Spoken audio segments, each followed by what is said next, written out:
Yeah, I thought I'd give everybody a share this with everybody. I had to replace the oil pressure switch. It was sticking in the, sometimes sticking in the closed position, and the fuel pump was running continuously. But anyway, I don't know, this is how I did it. I know some guys, you know, I tried the basin wrench. That didn't work for me.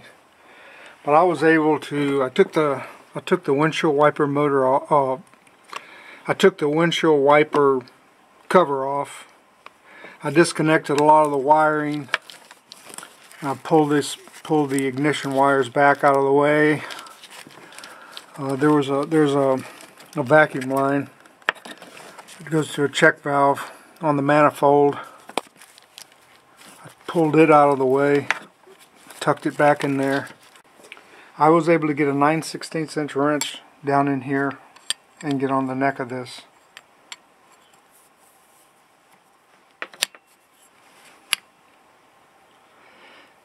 And get this, I got it loosened up enough I could get my hand down in there to get it on out.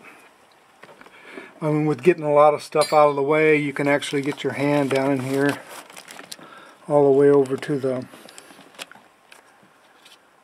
fitting that the pressure switch goes onto. So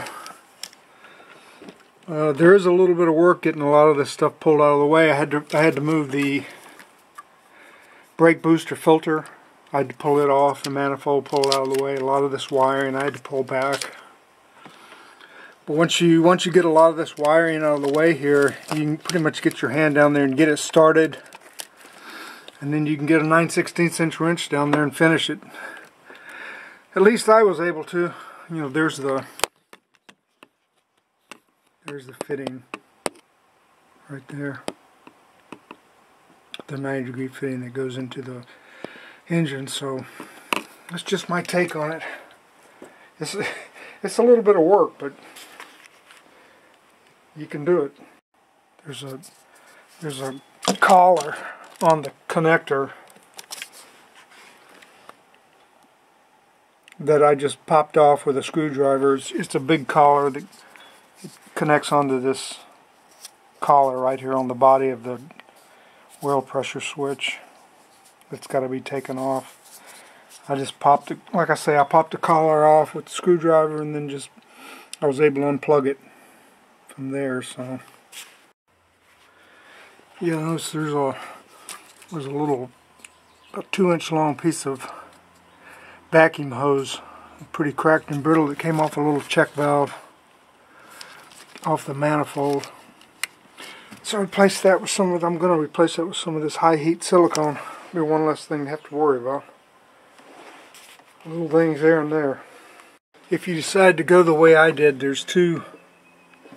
are two small brass clips that clip on the windshield wiper right there.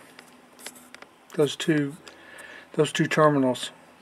And if you don't watch out when you're messing around down in here, they'll pop off and you'll lose them down in the engine. One of mine popped off and fell down in the engine, and I was lucky. It was sitting right there. I was able to get it, but yeah, they're just like two clips, two contact clips.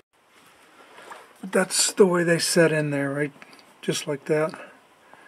They slide right on those terminals.